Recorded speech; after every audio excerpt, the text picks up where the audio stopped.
back. Trey Gowdy just turned to camera and blasted Hillary Clinton back to the Stone Age. Trey Gowdy is about as much a straight shooter as it gets. Today, the famous congressman went on Fox News and sent Hillary Clinton a message that has her shivering. After seeing Hillary's little speech where she blamed her loss on everyone except herself, Gowdy couldn't stay quiet any longer. He told Hillary it's her own fault she lost the election. When the host asked Trey Gowdy if he felt like her loss was at all James Comey's fault, he put it simply, "I don't think Comey told Secretary Clinton to have her own server. I don't think he told her to give disingenuous answers to questions throughout the campaign. I don't think he told Anthony Weiner to communicate via text with underage girls. But wait, if James Comey didn't do it, then that means it was all Hillary." All kidding aside, folks, Trey Gowdy is right. There are a lot of issues we got to deal with. The Russia stuff is very complex, which is untrue. What is simple is that America never wanted Hillary Clinton. We proved it in 2008 and 2016. Share this if you want to see Hillary Clinton retire to a nice cold cell where she belongs. Yeah, let's. That would be great. The Intelligence Committee will be questioning him behind closed doors. And sir, welcome back to America's Newsroom. Repeatedly yesterday, the FBI director answered this way to questions on the Hill. That's not a question I can answer in this forum, Mr. Chairman, because it would call for a classified response. I have briefed the leadership of the intelligence committees on that particular issue, but I can't talk about it here. To react to that, I have to give a classified answer, and I can't give it sitting here. I can't answer that here. That's not something I think I can comment on. So there you have it. What's your question today?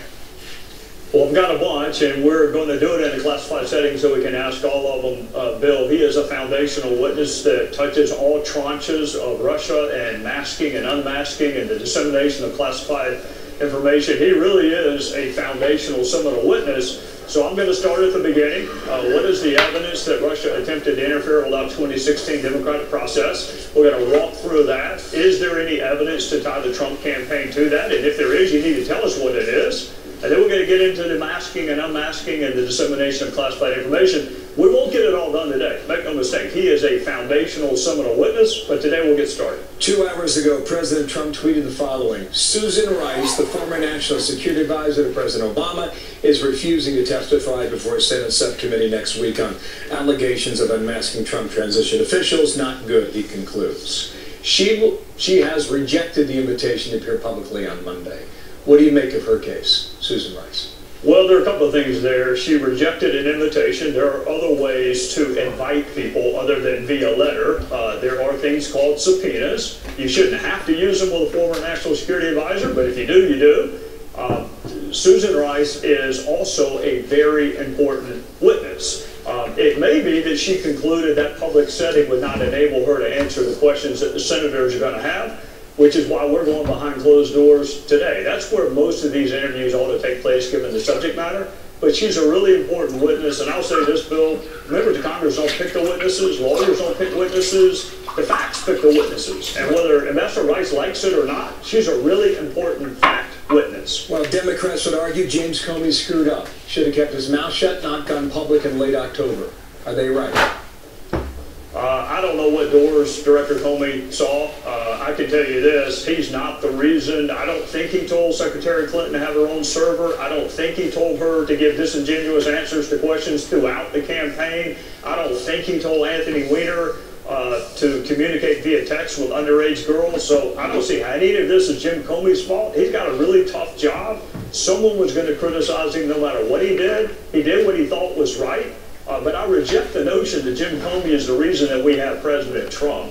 Secretary Clinton at some point ought to do a little self-reflection and go back and reflect on her own decisions, which led Director Comey to have to make the call he did. Take you back to last July, Phoenix, Arizona. on the tarmac. James Comey brought it up yesterday. He answered it this way. The capper was, and I'm not picking on the Attorney General, Loretta Lynch, who I like very much, but her meeting with President Clinton on that airplane was the capper for me. How does that change now in light of where we are today on your investigation? Well, it doesn't impact our investigation. We have a new Attorney General.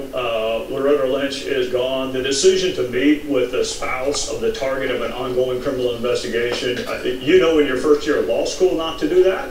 So Loretta Lynch is going to have to explain her thought process there.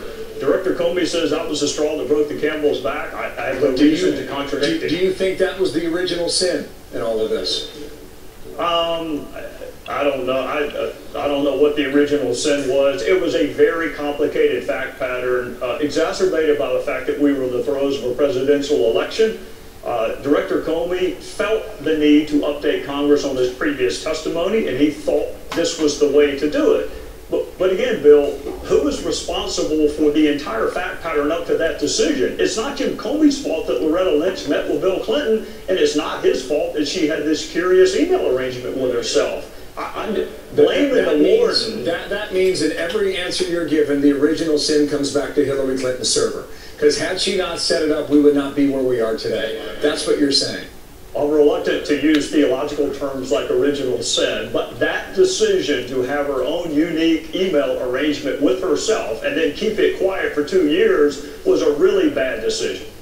Sir, thank you for your time. Trey Gowdy Yes, on the sir. Hill, it's not over today. That's what you say, right? How much That's longer? right.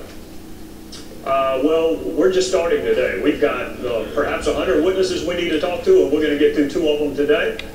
We're going to do it the right way, and however long it takes to be able to tell your viewing audience what happened last year, that's how long it'll take. Thank you for being here. Trey Gowdy, Yes, sir. goes behind closed.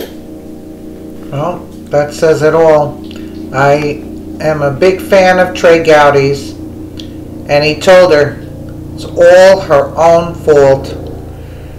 Let us know what you think in the comments below, and thank you so much for watching.